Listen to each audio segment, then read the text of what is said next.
ఉపయోగించాడు. యోసేపు జీవితాన్ని చూడండి. కల వచ్చింది రాజుకి. రాజు అంటున్నాడు, మరి కల వచ్చింది, కరువు వస్తుందని చెప్తున్నా, నువ్వు ఏం చేయాలరా అని ఆలోచిస్తున్నారు. సంస్థానంలో ఉన్న వాళ్ళందరూ ఆలోచిస్తున్నారు. వీళ్ళ ఆలోచనలకు బట్టి యోసేపు పరిష్కారం చెప్పేస్తున్నాడు. అయ్యా, 7 సంవత్సరాలు పంట బాగా పండుద్ది కదా, గోడల్లో దాచేద్దాం. ఎక్కడ పంట పండిన అక్కడికక్కడ దాచేద్దాం. కరువు వచ్చినప్పుడు కొద్ది కొద్దిగా వాడదాం.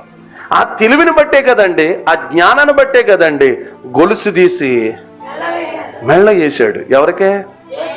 అదే యోసేపుకి తెలివి లేకపోతే రాజుగారు మెళ్ళ గొలుసేసేవాడా? మీరు ఎవరినైనా చూడండి, ఏ భక్తి పరుడైనా దీవించబడ్డాడంటే దానికి కారణం ఆ భక్తి పరుడు కలిగి ఉన్న జ్ఞానం. ప్రార్థన చేస్తేనే సరిపోదు, ఉపవాసం